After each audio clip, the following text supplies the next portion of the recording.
So hello students, welcome to this video guys. इस video के अंदर मैं आपको समझाने की कोशिश करूंगा इंग्लिश के बारे में कुछ सवाल और उनके जवाब, जो कि शायद आपकी असल जिंदगी से रिलेट भी करते हैं और बहुत जरूरी है आपके लिए चीजें जानना, क्योंकि आप इस चीज को पढ़ते हैं तो ये चीज क्या होती है, क्यों हमें ये पढ़ाई जाती है, इसकी क्या इंपॉर्टेंस है, इसको नहीं पढ़ेंगे तो फिर किन चीजों का सामना करना पड़ सकता है, इसको पढ़ते हुए क्या डिफिकल्टीज हैं, आसान इसको कैसे बनाएं, अपनी कंट्री के लिए हम क्या कंट्रीब्यूशन कर सकते हैं। इस चीज को पढ़कर इसको हम डीपली पढ़ेंगे तो जिंदगी में क्या कर सकते हैं, क्या बन सकते हैं। तो सबसे पहला सवाल ले लेते हैं, व्हाट इज इंग्लिश।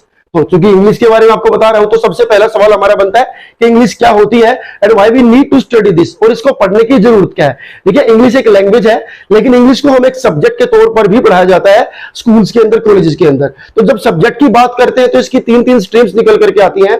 पहला इंग्लिश ग्रामर, दूसरा आता है हमारा composition and third one is English literature. Literature की अगर बात करी जाए तो उसके अंदर बहुत सारे चैप्टर्स लिखे हुए हैं, बहुत सारी स्टोरीज लिखी हुई है जो कि हमें मॉरल वैल्यूज सिखाती हैं, जो कि हमें हर जो जिन्होंने उसको लिखा है अपने अपने एक्सपीरियंस से कुछ वैल्यूज हमें सिखाने की कोशिश करी है, बहुत सारे एथिक्स हमें सिखाने की कोशिश करी गई है।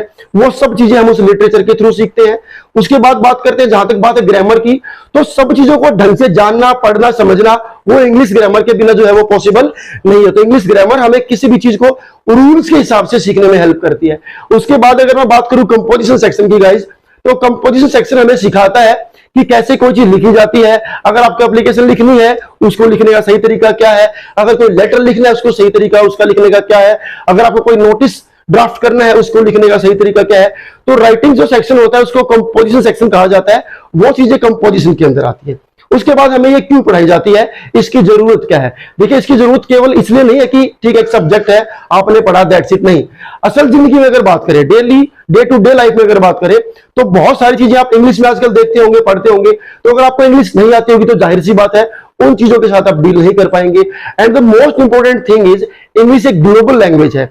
अगर आपको इंग्लिश नहीं आती है तो आप इस दुनिया के बहुत बड़े हिस्से से खुद को कटा हुआ फील करेंगे, आप उनसे कम्युनिकेट ही नहीं कर पाएंगे। सपोज कीजिए आप केरला के अंदर हैं, तमिलनाडु के अंदर हैं, आप रशिया के अंदर हैं, आप चाइना के अंदर हैं, तो वहां जाकर के आप क्या करेंगे, अपनी हिंदी आप बोलेंगे, सामने वाला आप हिंदी समझ नहीं सकता, चाइनीज लैंग्वेज आप नहीं समझ सकते। या तो हम एक दूसरे की लैंग्वेज सीखें, बजाय इसके कितना आसान होगा कि हम कोई एक ऐसा इंटरनेशनल स्टैंडर्ड क्रिएट कर दे जो सबके लिए हो, एंड दैट इज इंग्लिश। तो इंग्लिश को एक इंटरनेशनल लैंग्वेज माना गया है गाइज, एक ग्लोबल लैंग्वेज माना गया है, इसीलिए हमें सिखाई जाती है। बोलना भी सिखाया जाता है, पढ़ना भी सिखाया जाता है, लिखना भी सिखाया जाता है, ताकि हम इस पूरे ग्लोब के साथ खुद को कम्युनिकेशन में लेकर के आ सके। अब बात करते हैं इसको सीखने में समस्याएं क्या है, क्या प्रॉब्लम्स है जो हमें फेस करनी पड़ती है जब इसको सीखने की हम कोशिश करते हैं। तो सबसे पहली प्रॉब्लम तो गाइस आती है हमारे एनवायरनमेंट की। देखिए, हम सब हिंदी स्पीकिंग अगर हैं तो हमारे घर का जो एनवायरनमेंट है, मोस्टली जो हमारा एनवायरनमेंट है वो हिंदी स्पीकिंग ही रहेगा। कुछ लोग तो लोकल लैंग्वेज भी बोलते हैं, तो हमारी जो नेटिव लैंग्वेज है उसका इफेक्ट हमारे ऊपर ज्यादा होता है, बजाय इसकी कि हम बाहर की कोई चीज सीखते हैं। तो सबसे बड़ी जो डिफिकल्टी आती है वो आती है हमारे नेटिव एनवायरनमेंट की। अगर हमारा एनवायरनमेंट उस लेवल का नहीं है तो हमें बहुत सारी प्रॉब्लम्स को फेस करना पड़ेगा।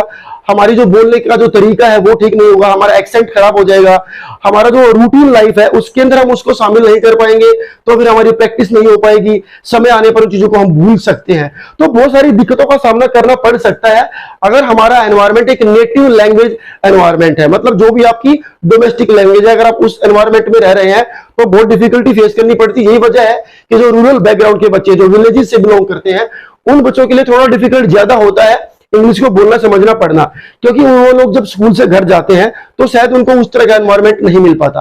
और हमारे स्कूल कॉलेज के लिए भी बड़ा चैलेंज रहता है, क्योंकि वहां पर भी एनवायरनमेंट शायद उतना अच्छा बच्चों को हम नहीं प्रोवाइड करा पाते, जिसके कारण बच्चों को बहुत सारे डिफिकल्टी जो है वो फेस करनी पड़ती है। अब बात करते हैं कि इसमें आसानी क्या है। ये तो मैंने मुश्किल बातें बताई, अब इसकी आसान चीजें क्या है जिससे आप थोड़ा मोटिवेट फील कर सके।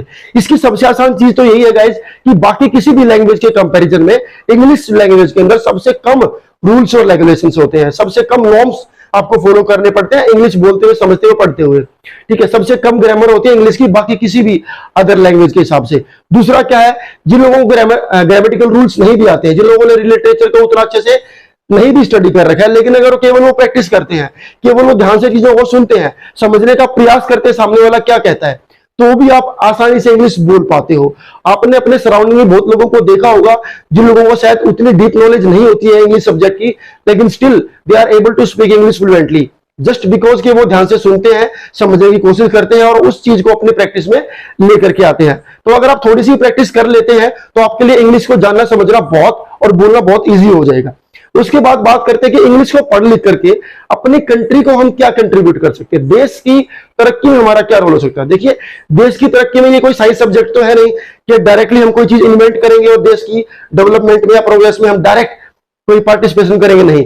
इंग्लिश का पार्टिसिपेशन क्या होता है, देखिए बाकी कोई भी सब्जेक्ट अगर आप पढ़ते हैं तो उसके अंदर उसको ध्यान से समझना, पढ़ना, जानना, उसके लिए बड़ा जरूरी है कि वो जिस लैंग्वेज में वो सब्जेक्ट है वो लैंग्वेज आपको आती हो। एंड अगर आज की डेट में मैं बात करूं तो मोस्टली हमारे सब्जेक्ट जो है वो, चाहे वो साइंस है, चाहे वो मैथमेटिक्स है गाइस, वो सारे सब्जेक्ट्स आप इंग्लिश में पढ़ते हैं। तो अगर आपको इंग्लिश नहीं आती होगी तो आपके वो सब्जेक्ट्स भी ऑटोमेटिकली वीक होने वाले हैं। तो बड़ा जरूरी है ये सब्जेक्ट आपका अच्छा हो, ये लैंग्वेज पर आपकी कमांड हो, सो दैट आप वहां पर भी डील कर सके, वहां पर जो प्रॉब्लम्स आपको फेस करनी पड़ेंगी उनको आप डील कर सके। तो आज की डेट में कितना मुश्किल होगा। अब इमेजिन कीजिए आप साइंस पढ़ रहे हैं लेकिन साइंस का आपको क्वेश्चन समझ में नहीं आ रहा है, साइंस की चीजों को आप जवाब नहीं दे पा रहे हैं, साइंस के टीचर को आप समझ नहीं पा रहे हैं, अगर वो इंग्लिश में कम्युनिकेट कर रहा है तो उस कंडीशन में क्या होगा, उस कंडीशन में बड़ा जरूरी है कि आपको इंग्लिश लैंग्वेज आती हो। तो डायरेक्ट कंट्रीब्यूशन नहीं है, लेकिन हाँ, हम अपने आप को ज्यादा समझदार बना सकते हैं, ज्यादा बोल्ड बना सकते हैं, ज्यादा कॉन्फिडेंस हमारे अंदर आएगा। अगर आपको इंग्लिश आती होगी तो किसी भी सब्जेक्ट को पढ़ने का कॉन्फिडेंस अगर आपके अंदर है तो उसको पढ़ करके आप देश की किसी भी तरीके से देश की तरक्की में कंट्रीब्यूशन दे सकते हैं। तो वहां पर जाकर के ये लैंग्वेज आपके काम आती है। हो सकता है आपको अपने देश की तरक्की के लिए, उसके किसी काम के लिए फॉरेन जाना पड़ता है, तो वहां पर आप क्या करेंगे। अगर आपको केवल अपनी नेटिव लैंग्वेज आती है गाइज तो you have to face so many difficulties. तो वहां पर भी आपको उस एम्बेरसमेंट का सामना ना करना पड़े, तो इंग्लिश आपकी हेल्प करने वाली है। तो इन सब चीजों में, इन तमाम चीजों में अगर आप कंट्रीब्यूशन देना चाहते हैं, किसी और फील्ड में आप देश के लिए कंट्रीब्यूट करना चाहते हैं, तो भी इंग्लिश इनडायरेक्टली आपके काम आने वाली है। हाँ, एक बात आती है कि अगर आप इसको अच्छे से पढ़ेंगे तो करियर वाइज आपके पास क्या क्या ऑप्शंस हैं। तो सबसे पहली ऑप्शन तो ये है कि आप इंग्लिश के टीचर बन सकते हैं, अच्छे स्कॉलर बन सकते हैं, आप इंग्लिश के राइटर बन सकते हैं, लिटरेचर लिख सकते हैं। तो ये सब चीजें तो करियर वाइज हैं। लेकिन इन सबके बावजूद भी अगर ये सब भी काम आप नहीं करते हैं और अच्छे से इंग्लिश को स्टडी करते हैं, तो बाकी किसी भी फील्ड में अगर आप जाएंगे तो वहां भी आप अच्छा परफॉर्म कर सकते हैं, अच्छे स्पीकर बन सकते हैं आप। अगर आपके अंदर कॉन्फिडेंस होगा तो आप अपनी बात को अच्छे से कह सकते हैं, सामने वाले को कन्विंस कर सकते हैं, सामने वाले को आप इंप्रेशन में लेकर के आ सकते हैं, उसके ऊपर एक पॉजिटिव इफेक्ट छोड़ सकते हैं। तो ये तमाम चीजें हैं इंग्लिश के बारे में। और इसके अलावा सबसे जो मेन चीज है गाइज, वो ये है कि आप जिंदगी में आज की डेट में या आने वाले 10, 20, 30 सालों में अगर आप देखेंगे, अगर आप सोचें इस बात को कि सब कुछ जब आपको इंग्लिश में ही पढ़ना है, तो जब भी आप किसी प्रॉब्लम में होंगे तो आपको केवल एक ही चीज याद आएगी कि काश मुझे इंग्लिश आती हो। तो उस चीज से बचने के लिए अगर आप आज ही इसको स्टडी करना शुरू कर देते हैं, आप इसको ध्यान से पढ़ते हैं, समझते हैं, क्योंकि मैंने पहले ही बताया इसके बारे में बहुत सारी आसान चीजें भी हैं। और भी यही है कि आप इसको अच्छे से प्रैक्टिस करें, आप इसको अच्छे से अपने जो डेली रूटीन है, जो आपका बिहेवियर है, उसमें लेकर के आए। क्योंकि इसको पढ़ाने का पर्पस केवल आपको बुक्स पढ़ाना नहीं है guys, this is a subject जो कि आप डेली यूज कर सकते हैं। हर चीज जो भी आपको बोलनी है उसमें आप इसको यूज कर सकते हैं, हर काम में इसको यूज कर सकते हैं, हर सब्जेक्ट में आप इसको यूज कर सकते हैं। तो कितनी ज्यादा बेनिफिशियल है वो इस वीडियो में आपको समझ में आ गया होगा। वीडियो अच्छी लगे तो वीडियो को लाइक करें, हमारे चैनल को सब्सक्राइब भी कर सकते हैं। Thank you.